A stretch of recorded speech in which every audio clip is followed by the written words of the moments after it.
Ma'am साहब,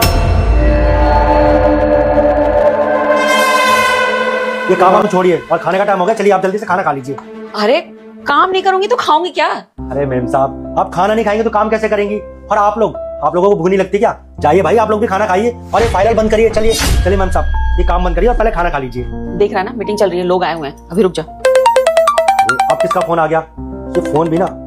hello, अभी मालकिन खाना खाने में बिजी हैं और आप लोग भी खाना खा लीजिए, लंच टाइम हो रहा है। चलिए बाद में फोन करिएगा। सनी, ये क्या किया तूने? कॉल उठा के काट भी दिया। अरे कोई जरूरी फोन होता बेटा। देखिए मालकिन, काम तो पूरी जिंदगी होता रहेगा, पहले पेट पूजा उसके बाद काम दूजा। चलिए।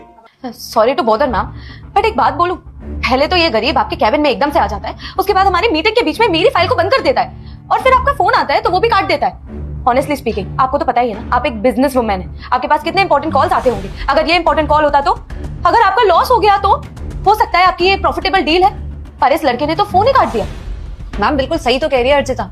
आप खुद सोचिए, इतनी बड़ी कंपनी की ओनर है आप, इतने बड़ा बिजनेस संभालती है, इतने सारे एम्प्लॉय आपके नीचे काम करते हैं और ये 2 कौड़ी का नौकर आके एकदम से आपकी मीटिंग को इंटरप्ट कर देता है और पता नहीं ऐसे जता रहा है जैसे आपका बेटा हो। और तू 2 कौड़ी के नौकर, दिख नहीं रहा मीटिंग कर रहे हैं यहाँ पे हम? चुपचाप से जा, बाद में खाना खा लेंगे हम, निकल।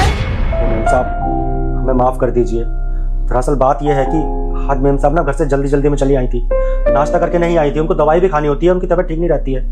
बस हमें उनकी थोड़ी सी फिक्र हो रही थी, इसलिए हम ऑफिस में खाना लेकर चले आए। हमने सोचा कि पहले वो खाना खा ले, उसके बाद थोड़ी दवाई खा लेंगी तो उनको आराम मिल जाएगा, उसके बाद कुछ काम कर लेंगी। हमारा और कोई मतलब नहीं था, हमें माफ कर दीजिए। हाँ, तुम्हें पता भी कैसे होगा, गरीब जो हो। तुम्हें पता है यहाँ पे कितनी इंपॉर्टेंट मीटिंग्स होती है, कितने बड़े बड़े लोग आते हैं यहाँ पे। एक ड्रेसिंग सेंस होता है, कपड़े पहनने का तरीका आना चाहिए कि आप कौन से कपड़े पहन के कहाँ आ रहे हो। और खुद की हालत देखो, कैसे फटीचर जैसे कपड़े पहन रखे हैं तुमने। महत्वपूर्ण नहीं होता है, कभी कोई रिश्ते भगवान भी बनाकर भेजते हैं। ये फरिश्ता है मेरे लिए। इसको मैंने पढ़ाने की बहुत कोशिश की थी, पर पता है इसका जवाब क्या आया था? नहीं मालकिन, मैं नहीं पढ़ूंगा, मैं भी विदेश चला जाऊंगा तो आपका ध्यान कौन रखेगा? आप तो बिल्कुल अकेली रह जाएंगी। ये सिर्फ और सिर्फ मेरी वजह से, मेरा ध्यान रखने की वजह से ये यहाँ पे है, वरना ये भी पढ़ लिख कर ना बाहर विदेश जा सकता था। और आपको पता है, मेरी दवाइयाँ, मेरा खाना, मेरे कपड़े, मैं कब जागती हूँ, मुझे कब चाय चाहिए, मुझे कब खाना चाहिए, मुझे कब किस चीज की जरूरत होती है, ये सब इस लड़के को पता है।